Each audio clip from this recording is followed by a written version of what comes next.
All right, good evening, everyone. Welcome to Back to School Night, virtual edition. My name is Mrs. Stovall, and I am your child's fourth grade or fifth grade language arts, geography, and Virginia studies teacher. And I am Mrs. Young, and I'm your child's fourth or fifth grade math and science teacher. So we are going to go over a few things that are important to this school year, both virtually, and then hopefully we'll be able to get back into the classroom soon because we definitely miss seeing those kids face to face. Our schedule, we've gotten pretty used to our schedule now. The students are in a good routine of attending our Zooms, and then we want to make sure that they're using their off times to be completing those Canvas activities in the various subjects. Please bear with us as we're trying to figure out our small group schedule and look for emails for when your students should be joining us for small groups at different times throughout the week. We are trying to be mindful of how much they're getting on and off of Zoom, and then their other activities if they're in strings or Signet also. So we don't want them on the screen too much, but we do want to spend a little bit of extra time with everybody each week. So just bear with us as we get those small group schedules finalized over the next couple of weeks. So the next thing we wanted to talk about is Mondays, because on Mondays, students right now do not have live Zoom sessions with us. So on Mondays within each academic subject, there is going to be a Monday checklist that your child can find underneath the Monday button. The Monday checklist will include activities that your child should have completed in the previous week. So that'll give them and even you a chance to sit down and maybe go through each assignment, make sure they have it completed and that they have had it submitted, because I know there's been some confusion over completing assignments and submitting assignments. So you want to make sure that those assignments have been submitted to us. Also in the next couple of weeks, you may see some new assignments or review activities that your child can be doing under each content area. So it is important, even though your child does not have a live Zoom meeting on Monday, that they are checking into Canvas. They are clicking on those Monday buttons underneath each content area, seeing what activities they have missed and what new activities that they can be doing for the day. Yep, so Monday is a school day. We don't want kids thinking that Monday is just a day off. It is still very much a school day, just without those live Zooms. So the next item on our list is grading. I think that there might be some confusion about grades in Canvas versus Parent View. You can view all of your students' grades in Parent View. That's the place where you're going to see their letter grades. You'll see the activities that we've graded and then put into Parent View. And there's an app on the phone. You can view that on the computer as well. If you have not set up Parent View, you can go to the Prince William County website to get that ball rolling. In Canvas, however, we are able to submit feedback, which is a really neat feature of Canvas. So when students do an activity, whether it's graded or not, we can give them feedback. We can see what they've done. And so Canvas is where you're going to be able to see that feedback, whereas Parent View is going to be where you'll see their actual grades. So grades won't come through in Canvas, but they will come through in Parent View. So the next thing on our list is tips for success in 4th and 5th grade.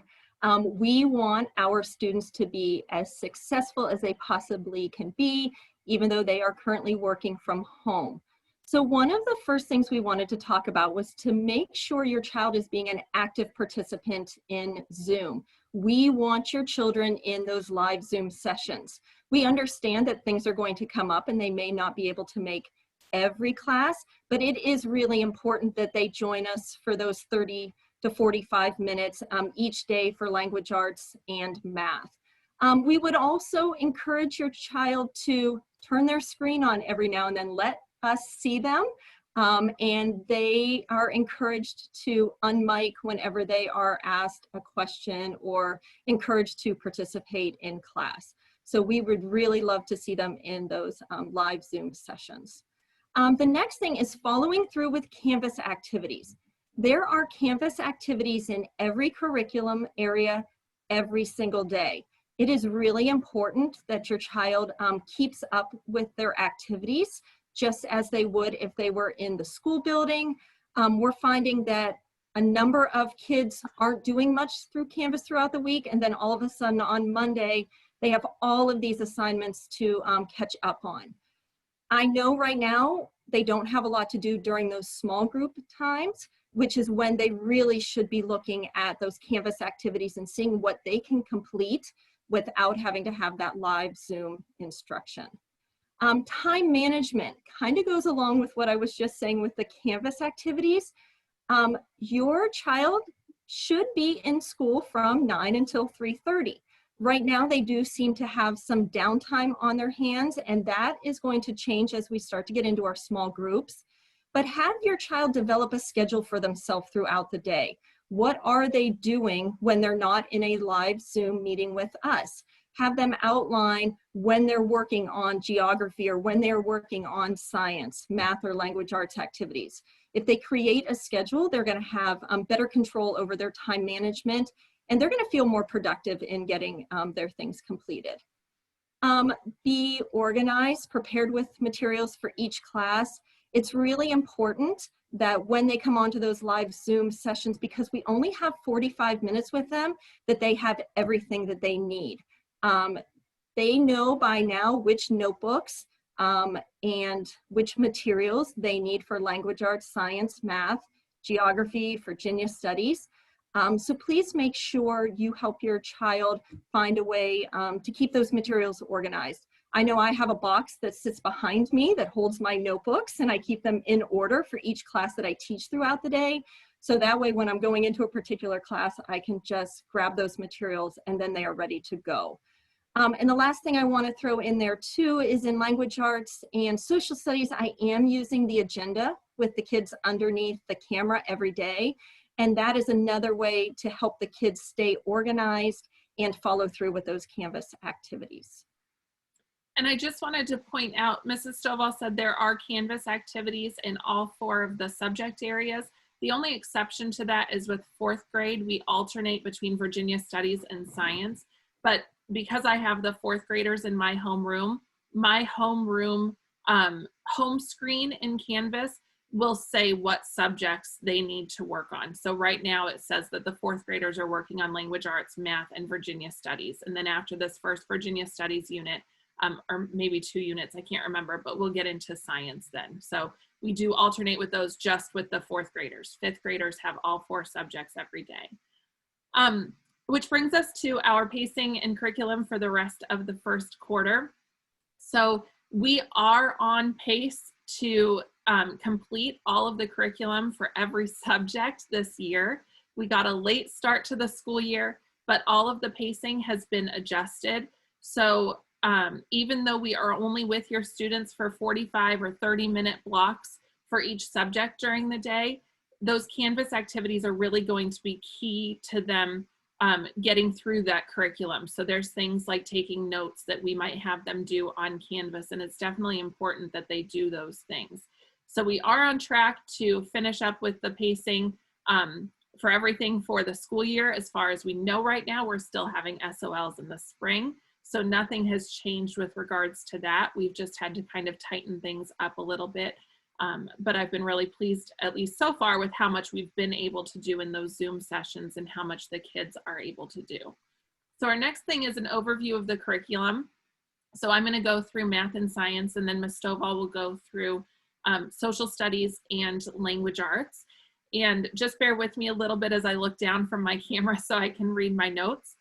4th and 5th grade are actually very similar in math, and you'll find the same thing in language arts. We cover very similar topics, but in 5th grade, we go a little bit deeper. So some of the things in 4th grade, we focus a little bit on place value at the beginning of the year, which is what we've been doing. We're not doing that in 5th grade. But other than that, we do computation with whole numbers. We add, subtract, we multiply, we divide with whole numbers in both grade levels. We'll do measurement in both grade levels. Patterns, functions, and algebra is a unit for both. Fractions we start in 4th grade, and then the 5th graders get a little bit more deep into fractions. In 5th grade, we do fractions and decimals, number sense, and then we also do calculations or computation with both fractions and decimals. 4th graders do not do as much with the decimals or fractions. They do more of the number sense with just the fractions. In both grade levels, we have probability, we have geometry, we have data, and I think that's all of the different units that we have in 4th and 5th grade math. So like I said, they're very similar in 4th and 5th grade. They cover similar topics overall, but the details of them get a little bit more involved when they get into 5th grade. In science, our 4th graders are going to be working on Virginia natural resources, weather, the solar system, which includes the Earth, Moon, and Sun relationships. They will talk about a little bit about oceans and then ecosystems and living systems. The 5th grade units are a little bit different. We still do living systems in 5th grade. So that's our first unit that we're working on right now, plants and animals. And then we'll get into geology, so rocks, oceanography, matter, sound, and light. So those are our math and science units for 4th and 5th grade. All right, as Mrs. Young said, language arts for 4th and 5th grade have very similar topics. This year, as we have already started talking about the difference between fiction and nonfiction, we have also gotten into a little bit with story elements and theme in both grade levels. We will also talk main idea as we get into our nonfiction unit. Both grade levels will learn about text features in nonfiction stories, and then 5th grade will also go into text structures, how a paragraph is written and the structure of that writing. Both grade levels will learn about cause and effect, and we will do a poetry unit probably in the spring. In both grade levels, we are incorporating writing throughout our weekly modules. In Prince William County, we focus on 3 different types of writing. Personal narratives, which is what we are currently doing here in the first quarter. And then we will get into persuasive writing, quarter 2. And then in quarter 3, we will do our informational writing, which is our research project. And we will do that in both grade levels. In social studies, we go in 2 completely different directions. In 4th grade, as you know, we are learning about the history of Virginia. In this particular unit, we are starting back at the beginning where we're looking at the bordering states, the bodies of water, the Native Americans, and then we will get into the history of Jamestown and Williamsburg and our government. So we will be spending a lot of time in 4th grade learning about Virginia this year. In 5th grade, we are actually taking a road trip after Unit 1. So Unit 1 is all about map skills, and then we will take a road trip across the United States, and we will literally go through 5 different regions in the United States. So we will start in the Northeast, and then we will work our way over to the West. Usually the end of the year, we end with a unit on Canada and a unit on Mexico. So those are our units for language arts and social studies in 4th and 5th grade. And one thing I wanted to just pop in with before we close out our recording for back to school night is that we do have SOLs that are different in 4th and 5th grade. So both grade levels will take reading and math. And then 4th grade takes a Virginia Studies SOL. 5th grade does not have a social studies SOL, but we do have a science. So that's a little bit different. If you're new to Virginia, the SOL stands for Standards of Learning. And those cover our standards that we teach every day, but it also, we use SOLs to refer to our standardized tests that we have at the end of the year. We want to thank you all for tuning in this evening and spending a few minutes to learn a little bit more about what your child is going to be doing on a daily basis.